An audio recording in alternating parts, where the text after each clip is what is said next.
नमस्ते। आज हम लोग पाठ 4 दोपहरी कविता पढ़ेंगे। दोपहरी कविता शकुंत माथुर के द्वारा लिखित कविता है। शकुंत माथुर को ही शकुंतला माथुर भी कहा गया है। पहले जो किताब थी, पहला जो एडिशन था इससे पहले का, उसमें शकुंतला माथुर के नाम से कविता प्रस्तुत की गई थी और उसके बाद शकुंत माथुर के नाम से एक कविता प्रस्तुत की जा रही है। और शकुंत माथुर शकुंतला माथुर का ही नाम है। शकुंतला माथुर का जन्म 20 मार्च 1922 को दिल्ली के आसपास के गांव में हुआ था और उनका विवाह गिरजा कुमार माथुर, जो कि हिंदी के तार सप्तक के कवियों में श्रेष्ठ कवि माने गए हैं। तार सप्तक जो है वो नई कविताओं का संग्रह है, जिसमें 7 कवियों ने मिलकर के अपनी अपनी रचनाएं दी थी और उस संग्रह बनाया गया था और उसका संपादन अज्ञे जी ने किया था। सच्चिदानंद हीरानंद बादशाह अज्ञे 1943 से तार सप्तक की रचना 1943 से तार सप्तक की रचना शुरू हुई थी। पहली जो रचना थी, पहला जो अंश, पहला पाठ, पहला भाग तार सप्तक का, वो 1943 में 1943 में छपा था और इसके संपादक थे सच्चिदानंद हीरानंद बादशाह अज्ञे। कौन थे? सच्चिदानंद हीरानंद बादशाह अज्ञे। आपको इतना लंबा नाम याद नहीं रहेगा तो केवल अज्ञे कहने से काम चल जाएगा। तो वो संपादन किया था उन्होंने और 3 सप्तक, तार सप्तक 1, तार सप्तक 2, तार सप्तक 3 के संपादक थे अज्ञे जी और चौथे के हुए थे नामवर सिंह। तो पहला जो तार सप्तक था उसके कवियों में गिरजा कुमार माथुर जी का बहुत बड़ा योगदान था और उनकी ये शकुंत माथुर का विवाह गिरजा कुमार माथुर से ही हुआ था। यानी गिरजा कुमार माथुर की पत्नी थी शकुंत माथुर। इनका जन्म हुआ था 20 मार्च 1922 को। इन्होंने हिंदी साहित्य को कई सारी रचनाएं दी थी, जिनमें चांदनी चूनर काफी महत्वपूर्ण इनकी रचना है। उसके बाद इनके शकुंत माथुर की विविध रचनाएं नामक एक संग्रह, कविता संग्रह इनका कविता संग्रह छपा, संपादित हुआ 2018 में। कब? 2018, आज से 2 साल पहले। और ये अव्यावसायिक है ना। और ये तार सप्तक 2 की कवित्री मानी गई। तार सप्तक 2 की कवित्री कौन? शकुंत माथुर। उसमें प्रमुख थी शकुंत माथुर, तार सप्तक 2 की कवित्री थी। गिरजा कुमार माथुर तार सप्तक 1 के कवि थे और उनकी पत्नी शकुंत माथुर थी, शकुंतला माथुर थी। और इनका विवाह शकुंत माथुर के गिरजा कुमार माथुर के साथ हुआ था 1940 में। 1922 में शकुंत माथुर जी का जन्म हुआ था। और चांदनी चूनर इनकी बहुत ख्याति प्राप्त रचना है। और शकुंत माथुर की विविध रचनाएं 2018 में संपादित हुई, छपी, संग्रह की गई।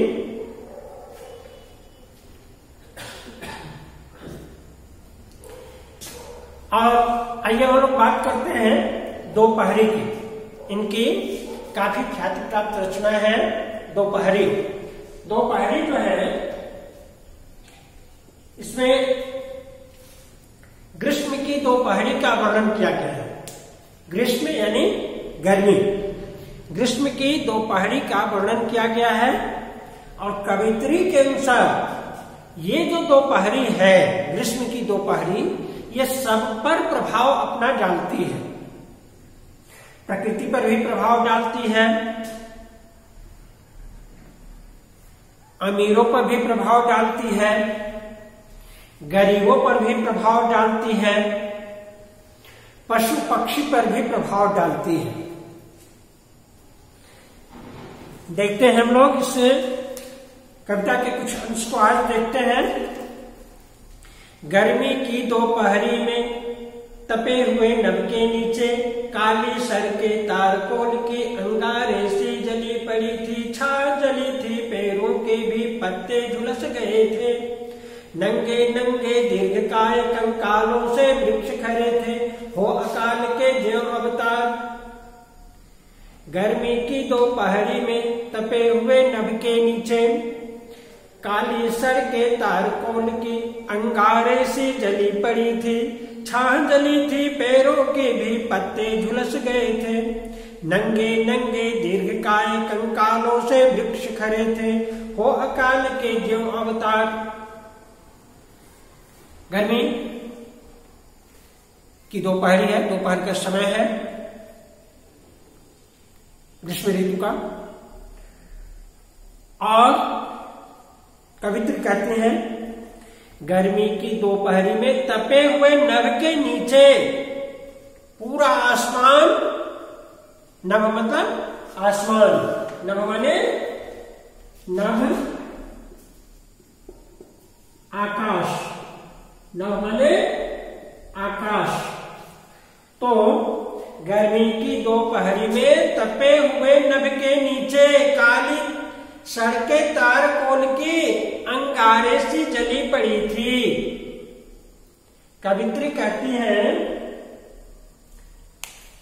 कि गर्मी की दोपहरी थी, आकाश मानो तो जल रहा था, और उस जलते हुए आकाश के नीचे तारकोल, तारकोल मतलब अलकतरा, पीच रोड है ना, काली सड़कें तारकोल की, तारकोल से बनी हुई सड़कें, काली सड़कें जो कि तारकोल से बनी थी, अंगारे सी जली पड़ी थी। उस दोपहरी की धूप से इतनी गर्म हो गई थी, तारकोल की बनी हुई वो सड़कें ऐसा लगता था जैसे मानो उस सड़क पर किसी ने अंगारे को बिछा दिया हो। अंगारा कहते हैं धधकती हुई आग को। अंगारा किसे कहते हैं? अंगारा, अंगारे माने धधकती, धधकती हुई आग। अंगारे मतलब धधकती हुई आग। तो छाह जली थी पेड़ों की भी, पेड़ भी हरे भरे नहीं थे, उसके भी पत्ते झुलस गए थे गर्मी के धूप में, मानो तो छाह भी जल गई थी। लोग गर्मी से बचने के लिए पेड़ की छाया में जाते हैं, पेड़ की छांव में जाते हैं, लेकिन गर्मी की दोपहरी इतनी थी कि ऐसा लगता था जैसे छाया भी छाया पाने के लिए छटपटा रही हो। पेड़ के नीचे जाने पर भी शीतलता नहीं मिल रही थी, ऐसा लग रहा था जैसे छाहें जली पड़ी थी, छाहें भी, पेड़ की छां भी जल रही हो, वहां पर भी ठंडी नहीं मिल रही थी। पत्ते झुलस गए थे। पत्ते जो है गर्मी के कारण झुलस गए थे, मुरझा गए थे। नंगे नंगे दीर्घकाय कंकालों से पेड़ खड़े थे और पेड़ जो थे, बड़े बड़े पेड़, वो ऐसे दिख रहे थे जैसे नंग धरंग खड़े हो,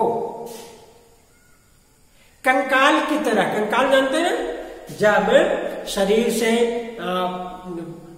त्वचा, उसके मांस ये सब हट जाता है और जो केवल हड्डियां जो बची हुई रहती है, कंकाल कहलाता है।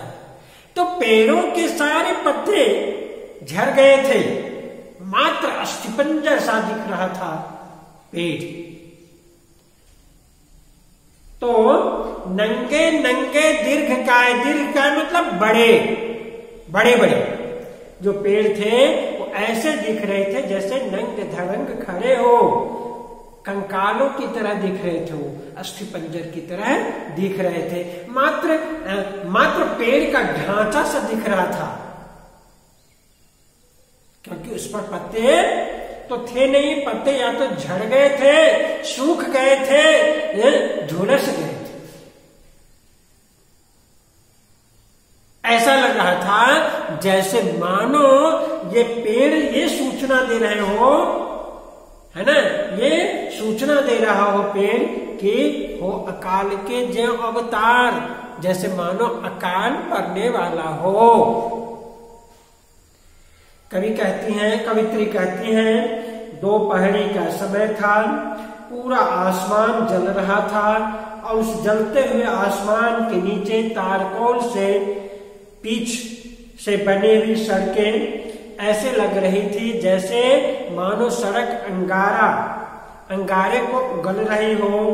पेड़ों की छां भी जल गई थी, पेड़ की छां में भी शीतलता नहीं मिल रही थी।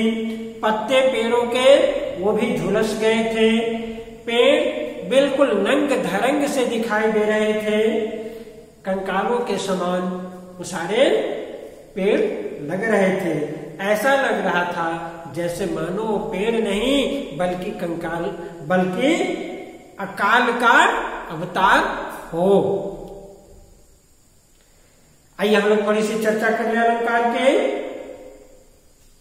यहां पर देखिए, अंगारे से जली पड़ी थी, अंगारे से जली पड़ी थी में अंगारे से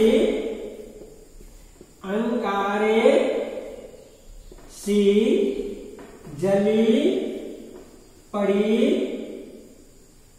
थी में अंगारे से क्या हो गया? उपमा अलंकार। क्या हुआ? उपमा अलंकार। कौन सा अलंकार? उपमा।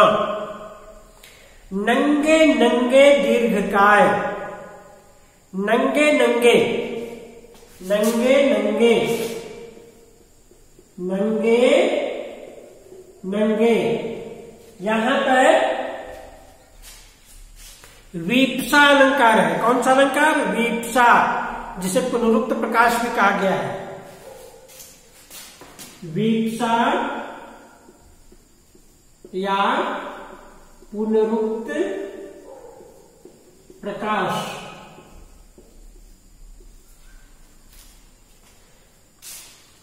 विप्सा कहते हैं जब एक ही शब्द को दो बार लिखा जाता है लेकिन दोनों का अर्थ जब एक ही होता है तो वहां पर विप्सा अलंकार होता है।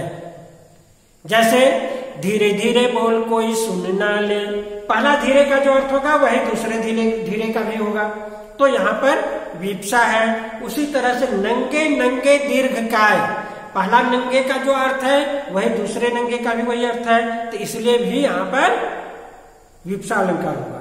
और कंकालों से वृक्ष खड़े थे,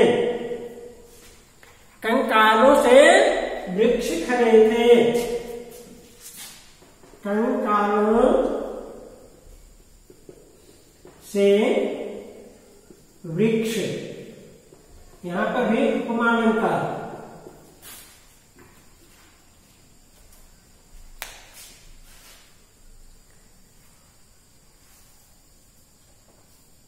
बस आज के लिए